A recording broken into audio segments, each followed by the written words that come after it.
Hi fellas, today we talk about Atlantis. This magical word Atlantis. Atlantis is the historical topic about which are written the most books. So this obviously most famous, most popular empire in the whole history of mankind. Notice it's not contemporary, it's not from the close past, it's not ancient, it is mythological. You know what mythological means? It means that all official science and all scientists consider it not very real. Wow. Okay, why? I will answer this question, but first let's look at the all the proofs when and where Atlantis existed. You know about Plato, of course. Everybody knows about Plato, that he's the only official source about Atlantis, but this is a huge mistake. There are a lot of other sources, including the texts in ancient Egyptian temples, which all are very clear. Atlantis was there, beyond the Atlantic Ocean, as giant island from which the next continent was easily reached, which means it was in the Caribbean Sea. 12,000 years ago, the ice age was finishing. These giant ice sheets, which were in North America and North Europe, they were melting. And they were so huge that the level of the ocean raised. This is how this giant island of Atlantis slowly sank, for a couple of thousands of years.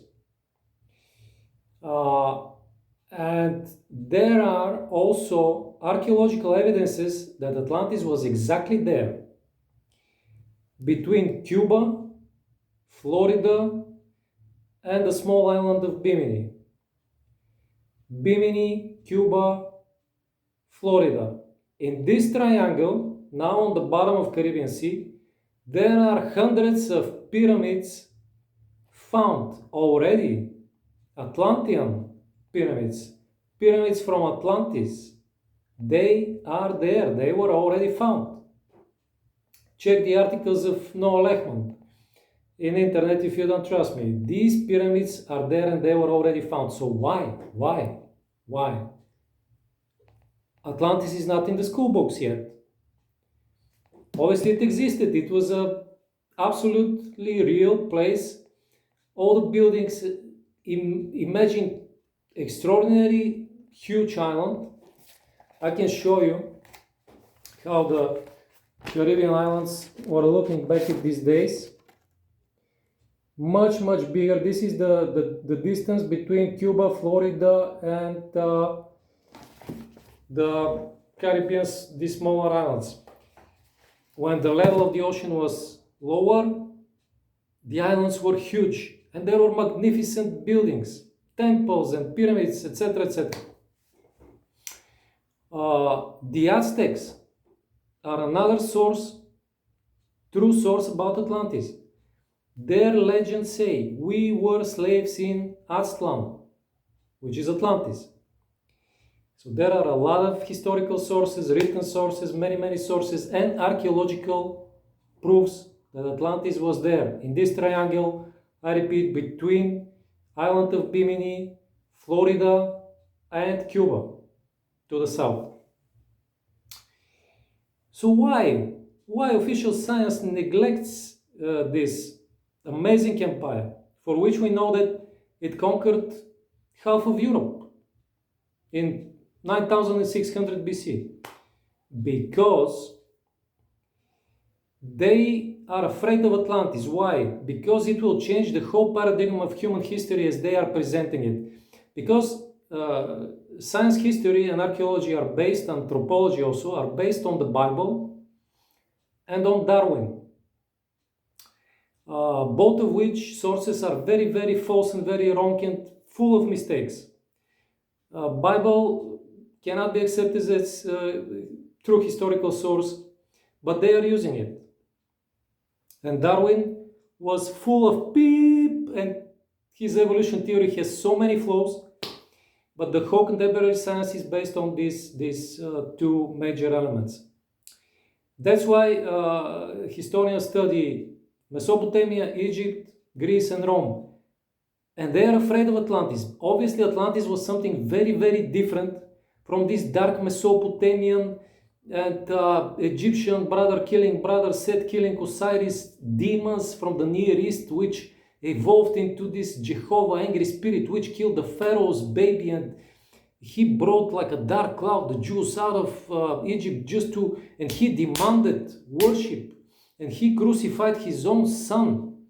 This is a paradigm of our whole humankind. Old ghosts, old figures who wants to remain in power to be worshipped. You see old presidents, you see old professors, you see ancient demons from the Near East, like Jehovah, who demand worship.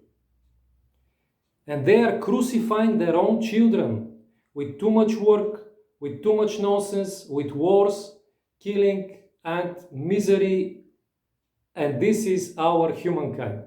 This is the whole paradigm of humankind based on the Bible and Darwin, only on Mesopotamia, Egypt, Greece, and Rome. These are the stories, the scenario, the teatro that they are playing with billions of human lives.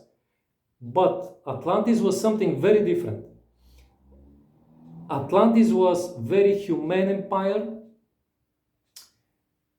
Oerl in the book tells the story that God Odin led the exodus out of Atlantis, and the Celtic tribes, the white race, originated in Atlantis. These were very civilized, very sophisticated, very soulful, spiritual, highly elevated in consciousness tribes of Celts and Nordics, the white race which originated in Atlantis. If the world is based on the history that Atlantis is the focus, the center, the origin, and the highly elevated white beings in high consciousness and humane qualities, the world will be very, very different, and as you understand, much, much better. That's the truth about Atlantis.